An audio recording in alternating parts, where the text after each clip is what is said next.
Okay, so it's my very great pleasure to bring, last but certainly not least, our final speaker of the day, Grace McGowan, who is a visiting assistant professor of English at Colby College, where she specializes in in American literature of the 20th and 21st century, with a particular focus on African American literature. She received her PhD from Boston University in the American Studies program in 2024. She took her undergraduate degree in English language and literature from the University of Oxford in 2017. Her work explores how Black women writers use the classical tradition from ancient Greece to Rome in their writing, specifically iterations of the Black Venus. Her article, I Know I Can't Change the Future, but I Can Change the Past, Toni Morrison, Robin Costa-Lewis, and the Classical Tradition, was published in Contemporary Women's Writing under OUP in 2020. And her article in Rumors, Lizzo and Cardi B Pull from the Ancient Greeks, Putting a New Spin on an Old Tradition, was published in both The Conversation and the Boston Globe and has reached a readership of approximately 1 million people. Her current book project, Venus Worked in Bronze, African American Women Writers and Classical Beauty Myths, received the Colby College Faculty Manuscript Development Grant for 2026. Let's join me in welcoming Grace. Take it away, Grace. Thank you so much. And thank you all so much for hanging around all the way to the end here. I really appreciate it. And I come to you a little bit as the embodiment of the exhausted scholar. I know for many people it is the end of the week, it's the end of the work week, end of the work day. And also, I feel like mid-March is like sometimes it's a particularly difficult time, particularly in the lives of people who are contingent faculty, such as myself.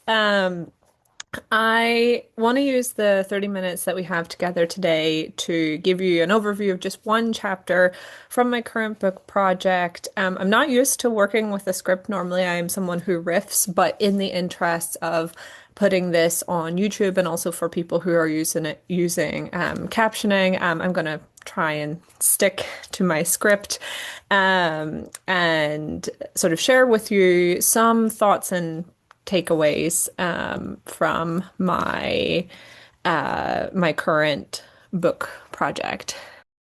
And so I'm actually, in the interest of time, I'm not going to talk about this because I'm sure a lot of people might have encountered this before. So I'm going to actually start here with this quotation from Toni Morrison's Beloved, which actually acts as the kind of epigraph for the book project. A fully dressed woman walked out of the water. When the character of Beloved is first introduced in Toni Morrison's 1987 novel, it is with the following sentence: A fully dressed woman walked out of the water. Beloved arrives like a vision of Venus, a young woman who is simultaneously newborn, her body unblemished except for the faint scar on her throat and three faint scratches on her forehead. Her name, Beloved, further associating her with Venus as the goddess of both love and beauty, as she emerges from the water at the moment of her rebirth, like Botticelli's Venus stepping off her shell. Janelle Hobson, an African-American feminist scholar, has argued that Beloved in that moment becomes a walking signifier, doubling as both an African Venus and a Hottentot Venus, further noting that Beloved holds within her a score of allusions to Yoruba cosmology, to Botticelli's Venus, or perhaps the Sable Venus, herself having crossed the Atlantic voyage, as Beloved's fragmented first-person narrative suggests her own crossing aboard a slave ship. Hobson illustrates how the Black Venus, as she appears in Morrison's work, cannot escape weighty histories of slavery. Morrison herself has explained that Beloved, the character, originated in a vision. And this is Morrison, I'm quoting. I saw a woman fully dressed come out of the river in front of my house, and she sat down. She had on a hat, and I was at my desk writing, looking at her, and she didn't look back, and then she disappeared. And I knew that she was the solution to a book I was writing about a dead girl called Beloved. This was Morrison's first encounter with the character who would become Beloved, springing fully formed and, crucially, not nude but fully dressed from the water. Beloved is not the first character to intertwine the figure of Venus with the history of slavery explicitly. She is preceded by Jadine in Morrison's 1981 Tar Baby, who I'll talk about, and later then followed by Bride in God Help the Child from 2015, Morrison's last novel before her death. Across these novels, Morrison explores the destructive power of beauty and the ways Black woman characters navigate systems that both exclude and consume them. Morrison's fiction repeatedly returns to the question of beauty and the classical past. Her work illustrates what I have been calling transformative classicism, a mode of engaging with classical antiquity that simultaneously critiques and reimagines it.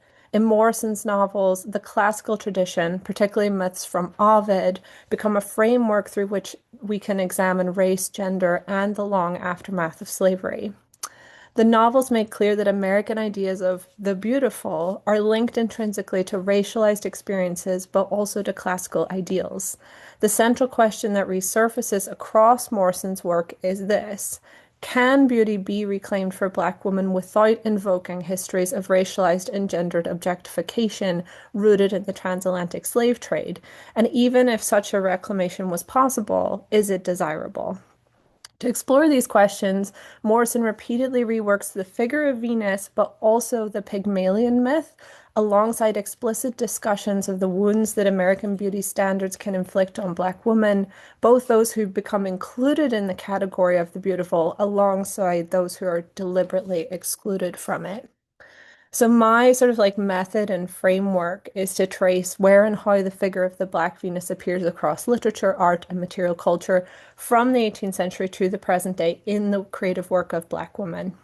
The project demonstrates that African American women writers have invoked the Black Venus and Ovidian myth to interrogate white supremacist beauty standards in what becomes the United States.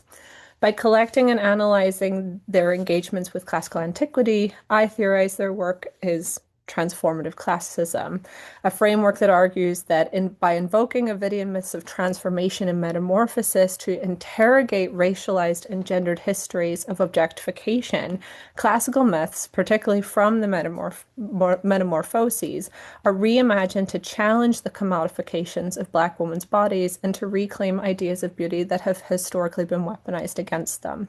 So transformative classism, I sort of argue, does these three main things. African American women authors actively rework classical narratives to articulate specifically Black feminine concerns. Then on a second level, there is a recurring motif of bodily transformation from animate to inanimate and vice versa, which operates as a powerful metaphor for the historical objectification of Black women's body. So there are a lot of statues, for example, statues coming to life and also women becoming statues. And then on the sort of third level, that these creative interventions themselves catalyze broader cultural transformations as resistance to dominant racial and aesthetic ideologies. So Black Venus as a whole, as a project, demonstrates how beauty, fashion, and cosmetic industries participate in the long afterlife of slavery, just as slavery attempted to transform Black women into consumable commodity objects. African American women writers repeatedly return to myths of transformation between the human and the object in order to interrogate contemporary beauty culture, what Sylvia Wynter referred scathingly to as the Western bourgeoisie's projected Grecian norm of being and beauty.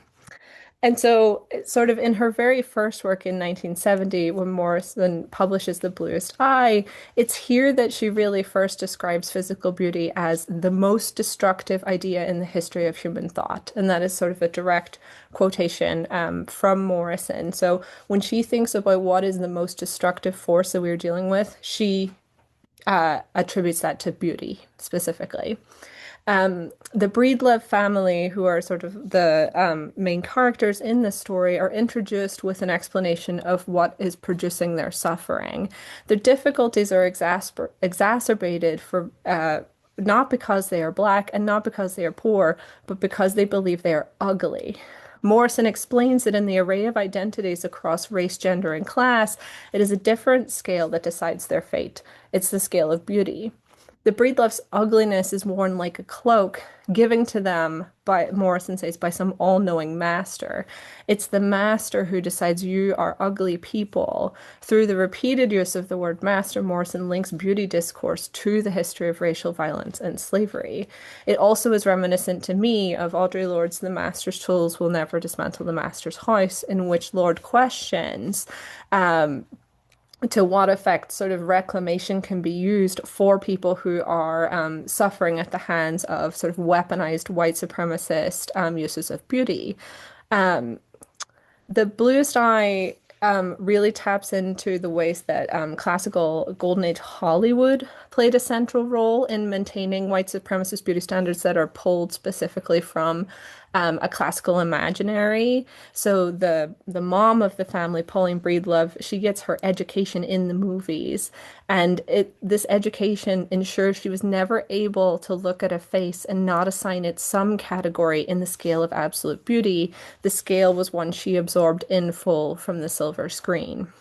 Pauline Breedlove describes her attempt to imitate the Hollywood star Jean Harlow. And then I just have the quote here for your reading, but I'll read it as well. I fixed my hair up like I'd seen hers, Jean Harlow's, on a magazine, apart on one side with one little curl on my forehead. It looked just like her. Well, almost just like. Anyway, I sat in that show with my hair done up that way and I had a good time. I thought I'd see it through to the end again and got up to get me some candy. I was sitting back in my seat and I'd taken a big bite of that candy and it pulled a tooth right out of my mouth. I could have cried. I had good teeth, not a rotten one in my head. I don't believe I ever did get over that. There I was, 5 months pregnant, trying to look like Jean Harlow and a front tooth gone. Everything went then. Looked like I just didn't care no more after that. I let my hair go back, plaited it up, and settled down to just being ugly. Jean Harlow's sort of marketing as Hollywood's platinum Venus, the golden goddess, and sort of the Venus to Harlow. You can see here some of the sort of contemporary advertising of that time, where her whiteness and particularly the platinum blonde hair placed her at this apex of femininity beyond the reach of imitators of Black women like Pauline Breedlove.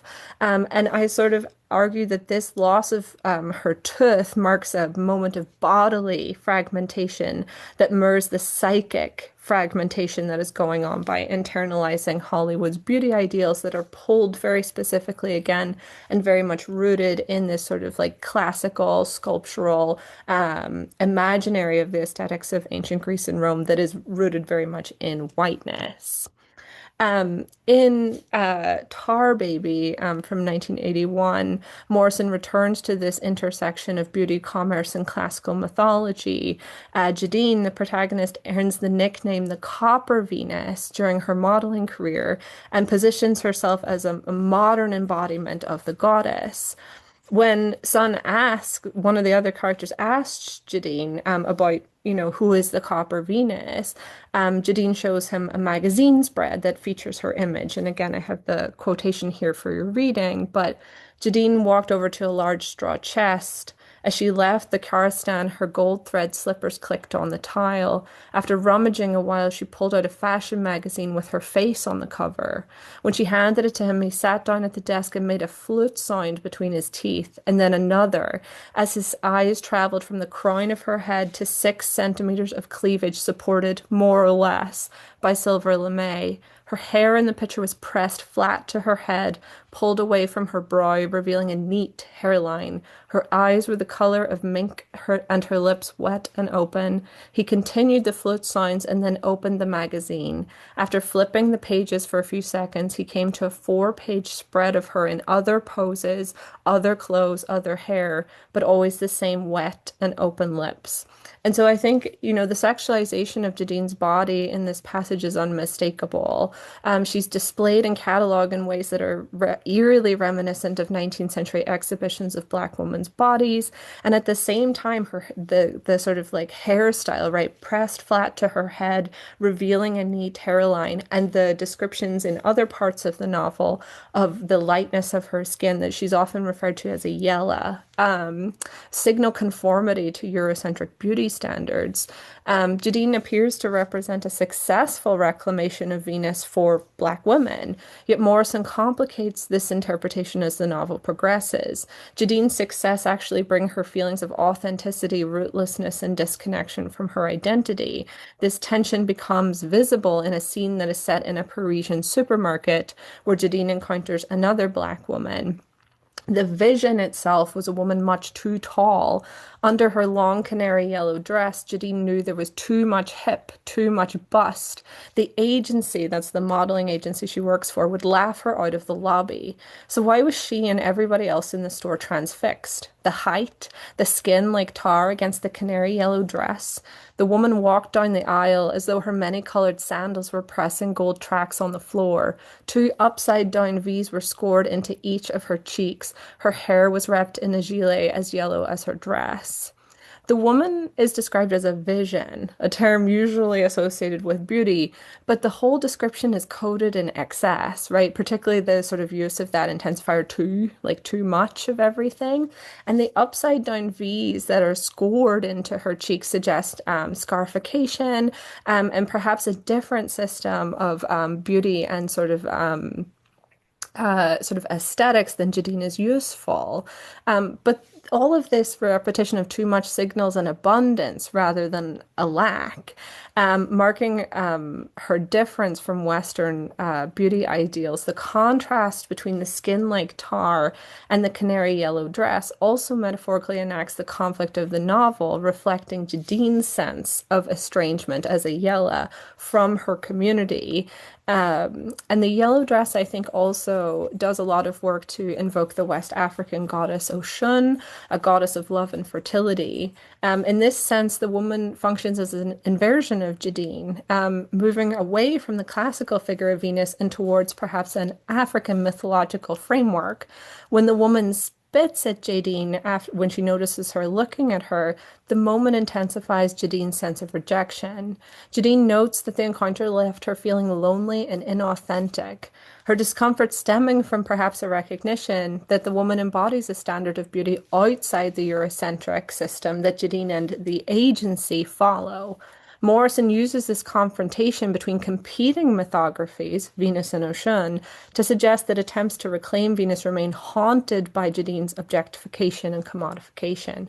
For Black women especially, the transformation of the body into a consumable object recalls historical realities of slavery and ownership of Black bodies. The hybridization of classical mythology reappears in the 21st century, God Help the Child, where the protagonist in that book is she's a cosmetics guru, she's a socialite, she's model beautiful, her name is Bride, and repeatedly throughout the novel, she is described as a midnight Galatea. And I think even seeing here in the cover, you can see sort of what kind of iconography is being invoked here. Like Jadine, Bride straddles the classical world and the beauty industry as both fashion icon and the manager of a cosmetics line called You Girl.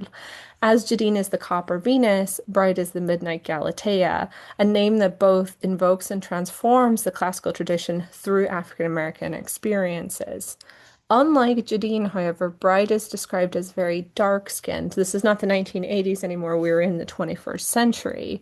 Bride was born to light-skinned parents, but treated extremely poorly as a result. Her strained relationship with her mother leads her to internalize feelings of unworthiness and ugliness associated with her darker skin, and her later career in the beauty industry therefore becomes a resistance to narratives that equate beauty with proximity to whiteness. Bride's collaboration with her personal designer recalls the myth of Pygmalion more directly, as the designer acts as a modern sculptor shaping her image and advising her to wear only white, echoing the sort of Snow White ivory statue of the myth. In the myth, Pygmalion is said to have decked the statue, limbs in clothes, put jewels on the fingers and long pendants around her neck. Smooth beads hang from her ears and ribbons drape her chest. Everything suits her, and nude she's no less beautiful to look at. And I took the translation. I don't have any Latin or Greek myself, so I pulled from the Stephanie McCarter Metamorphoses. The personal designer, Jerry, initially reenacts the Galatea myth through fashion, But it is Bride's lover who first calls her a midnight Galatea. Um, and it's sort of a typical Morrisonian nod to disconnections within the tradition that she'll sort of pull in this name that is not in the sort of like Ovidian version of the myth, but that does all of this sort of like visual vocabulary work, and also that the name itself means white or white as milk. And then by modifying it with this midnight, Morrison is producing a deliberate paradox. Galatea is carved from sort of a snow white ivory, and Bride becomes a photographic negative, a black woman dressed only in white. Through this inversion, Morrison suggests that black women remain positioned always outside the classical canon within white supremacist aesthetic frameworks. You can never be Venus, you must be the copper Venus. You can never be Galatea, you must be the midnight Galatea, etc. And Jerry's comments further complicate Bride's relationship to beauty. When advising her on her wardrobe, he explains, "It's not only because of your name, but because of what it does to your licorice skin. And black is the new black. Do you know what I mean? Wait, you're more Hershey syrup than licorice. Makes people think of whipped cream and chocolate souffle every time they see you." The language here is explicitly cannibalistic. Bride's body is described in terms of food, transforming her into a consumable object. And Morrison's also drawing on this long literary tradition in which white writers describe black skin through edible metaphors.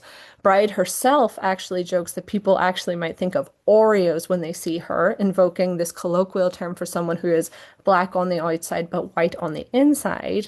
And Jerry rejects this interpretation, insisting instead on luxury imagery. Never. Something classy. Bonbons. Hand dipped. Even these supposedly positive associations remain tied to consumption and objectification. And Bride, thus, she starts to become the thing that is consumed within the beauty industry. She is the product. Morrison suggests that the afterlife of slavery, the boundary between person and thing, remains unstable for Black women. Through the lens of Ovidian transformation, the novel explores how Black women experience these blurred boundaries within contemporary commodity culture.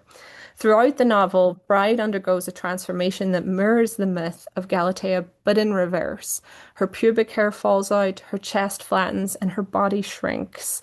While some critics, and Bride herself, who is a very unreliable narrator, by the way, um, they read this as a literalized childhood regression, going back to her pain and trauma of growing up feeling rejected by her family. I actually argue that Morrison is invoking an Ovidian metamorphosis of Bride is effectively turning into a statue. Her abstract objectification in the beauty and fashion industry through her job becomes literalized through these classical illusions. And so I have this sort of quote here. Although there were no more physical disappearances, she was disturbed by the fact that she'd had no menstrual period for at least 2, maybe 3 months, flat-chested, without underarm or pubic hair. The piercings in her ears close up, and stable weight. She tries and fails to forget what she believed with her crazed transformation back into a scared little black girl. At one point, she is in a car accident, and when the doctor comes out to check on her, he notices that some of her bones are fusing together as well. And she has a lot of really hard time getting up and moving around. And so I sort of read this as she's kind of like calcifying and becoming a statue. The Ovidian recurring fascination with humans turning into things, statues, animals, plants, allows Morrison to explore the afterlife of slavery for Black women in America. As Sadia Hartman argued in Venus in Two Acts, the transatlantic slave trade enacted forms of objectifying violence that transformed their bodies into commodities and corpses and identified them with names like Venus, tossed off as insults and crass jokes. Through Bride's transformation, Morrison uses the myth of Pygmalion to structure the fragmented experiences of Black women's objectification in the 21st century. The novel asks whether participation in industries like fashion and cosmetics represent genuine inclusion or merely a new form of commodification.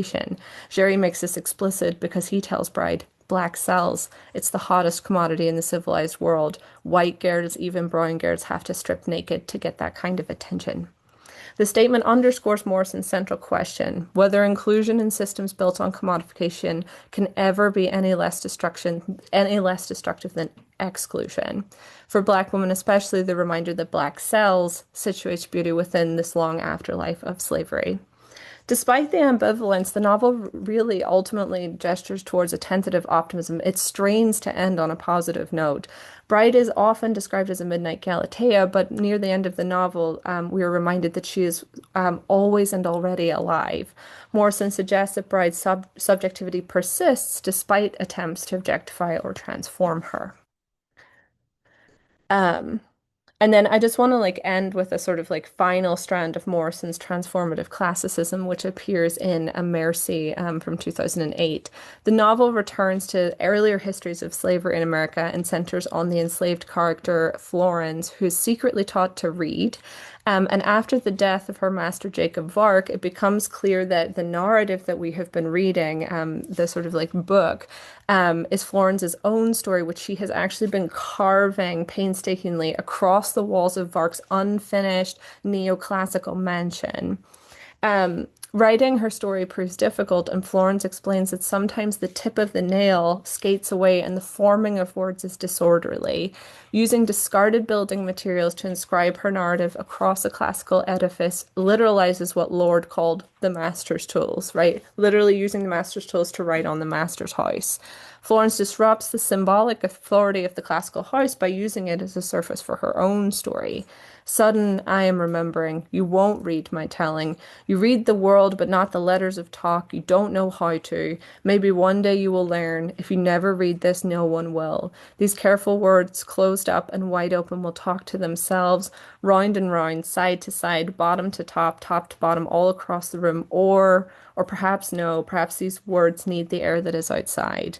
Through Florence, Morrison imagines a reoccupation of the master's house where the classical structure becomes a site of a previously silenced narrative, inscribed and transforming the symbolic authority of the space.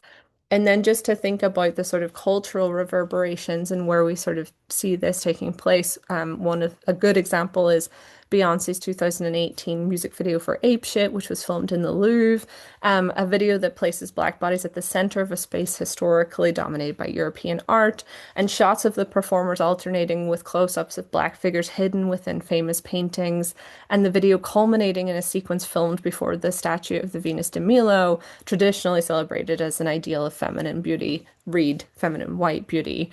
By positioning herself before the statue, Beyonce engages in a visual dialogue. Through this staging, Beyonce becomes a contemporary Venus de Milo. She wears a sort of nude, sort of skin color corset, and sort of is simultaneously resisting historical associations between Black femininity and hypersexualized nakedness, being sort of and also sort of speaking back to the sort of visual vocabulary of the Venus. Like Morrison's fiction, the video stages both reclamation and tension. The performance evokes classical sculpture that yet she always remains dynamic, animated, mobile. She, like a statue but come to life. And despite Morrison's famous skepticism towards beauty as a concept, the fiction that explores both its destructive part and its possibilities for reclamation reworks figures such as Venus and Galatea to demonstrate how classical myths can expose histories of racialized objectification while also opening space for reinterpretation. Morrison's work ultimately leaves us with an uneasy balance between deconstruction and reconstruction. That Morrison's transformative classicism reveals the limits of reclaiming beauty within traditions that have been shaped by white supremacy, yet also insists that Black women's subjectivity and agency persist beyond these constraints, have done, will do, and will continue to do so. Thank you so much.